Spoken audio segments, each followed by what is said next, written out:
പല സംസ്ഥാനങ്ങളിലും BJP അധികാരത്തിലെത്തിച്ചത് കോൺഗ്രസ് ആണെന്ന രൂക്ഷ വിമർശനവുമായി മുഖ്യമന്ത്രി പിണറായി വിജയൻ.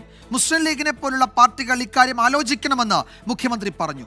ന്യൂനപക്ഷ അനുകൂല നിലപാട് സ്വീകരിച്ചത് പരാജയപ്പെട്ടതോടെ ഇപ്പോൾ ഭൂരിപക്ഷ വർഗീയതയെ താലോലിക്കുകയാണ് മുഖ്യമന്ത്രി എന്നായിരുന്നു പ്രതിപക്ഷ നേതാവ് VD സതീശന്റെ മറുപടി.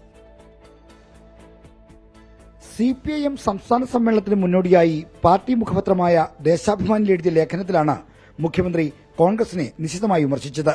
ഇല്ലാത്ത ശക്തി ഉണ്ടെന്ന് പറഞ്ഞ് മതനിരപേക്ഷ വോട്ടുകൾ ഭിന്നിപ്പിക്കുന്ന റോളാണ് കോൺഗ്രസ് വഹിച്ചു പോരുന്നതെന്ന് മുഖ്യമന്ത്രി വിമർശിച്ചു. ഡൽഹിയിലെ BJP വിജയത്തിന് കാരണം കോൺഗ്രസ് ആണ്. യഥാർത്ഥ മതനിരപേക്ഷ പാർട്ടികൾക്ക് കോൺഗ്രസിനെ വിശ്വസിക്കാനാകുമോ? മുസ്ലിം ലീഗിനെ പോലുള്ള പാർട്ടികൾ അത് ആലോചിക്കണമെന്ന് മുഖ്യമന്ത്രി ആവശ്യപ്പെട്ടു. കോൺഗ്രസിന്റെ വാക്ക് ഒരു വഴിക്കും പ്രവൃത്തി മറ്റൊരു വഴിക്കുമാണെന്നും മുഖ്യമന്ത്രി വിമർശിച്ചു. ദേശാഭിമാനി ലേഖനത്തിന് മറുപടിയുമായി പ്രതിപക്ഷ നേതാവ് VD സതീശൻ രംഗത്തെത്തി.